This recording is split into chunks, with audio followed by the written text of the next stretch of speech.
के विपक्ष के पास कोई मुद्दा नहीं है, मुद्दा विहीन विपक्ष है और विपक्ष की भूमिका अब इतना ही मात्र रह गया है कि सरकार के द्वारा कोई भी राज्य के कल्याण के लिए विषय लाया जाता है तो केवल उसका आलोचना कर देना।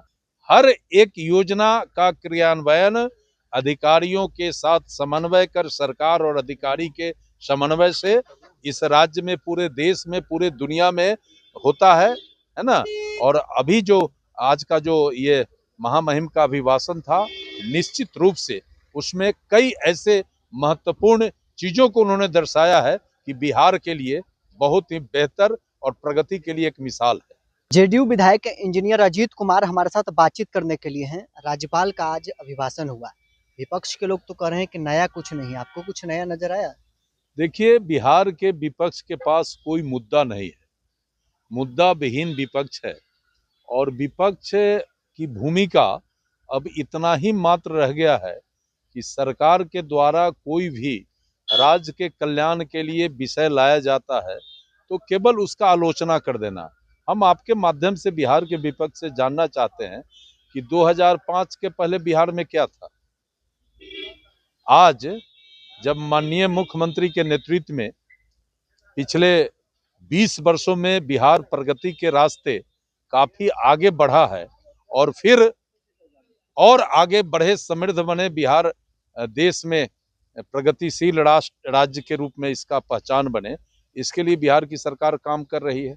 आज जो महामहिम राज्यपाल महोदय का जो अभिभाषण था वो उसमें दो पार्ट था। एक पार्ट था कि 2005 से लेकर आज तक बिहार के प्रगति के लिए सरकार ने क्या किया है इसका झलक था, और फिर अगले 5 वर्षों तक सरकार का क्या कार्य योजना है, कैसे बिहार को प्रगति के रास्ते आगे बढ़ाना है, कैसे बिहार को देश में एक विकसित राज्य के रूप में स्थापित करना है, इन सारे चीजों पर महामहिम राज्यपाल ने हम सबको बताया है, फोकस किया है।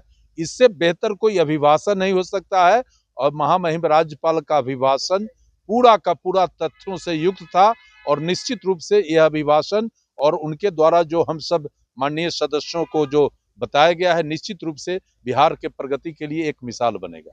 नेता विरोधी दल तेजस्वी यादव कह रहे हैं कि अधिकारियों ने जो लिख कर दिया है राज्यपाल उसी को पढ़ रहे हैं। देखिए, अब वो तो नेता विरोधी दल है। हम पूछते हैं कि लोकतंत्र में लोक और तंत्र दो चीज है और दोनों के समन्वय से इस देश में लोकतंत्र मजबूती की ओर है और आगे बढ़ रहा है। तो बिहार के प्रगति में अधिकारियों की जो भूमिका है, जो कार्य योजना अधिकारी बनाते हैं, उसका सरकार के द्वारा हर एक योजना का जो है अनुसरण किया जाता है। तो हमारे अधिकारी, हमारे कर्मचारी बिहार के प्रगति का जो नक्शा बनाया है, जो कार्य योजना बनाया है और महामहिम राज्यपाल महोदय के माध्यम से उसको ले किया गया है, तो उनको समझ में नहीं आ रहा है। हर एक योजना का क्रियान्वयन अधिकारियों के साथ समन्वय कर सरकार और अधिकारी के समन्वय से इस राज्य में, पूरे देश में, पूरे दुनिया में होता है ना। और अभी जो आज का जो ये महामहिम का अभिभाषण था, निश्चित रूप से उसमें कई ऐसे महत्वपूर्ण चीजों को उन्होंने दर्शाया है कि बिहार के लिए बहुत ही बेहतर और प्रगति के लिए एक मिसाल है। कल केंद्रीय बजट पेश हुआ, एनडीए का आंकड़ा 202 पर पहुंच गया, लेकिन बिहार का जिक्र निर्मला सीतारमण के द्वारा नहीं किया।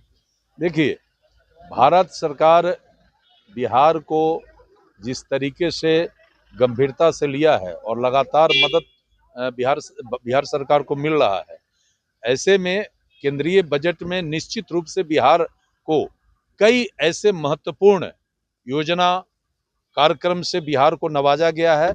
और जो बजट में जो बातें आई हैं, वो अगर देश के पैमाने पर भी कोई बात अगर आम लोगों के हित में हुआ है तो उससे बिहार कोई अछूता नहीं रहेगा।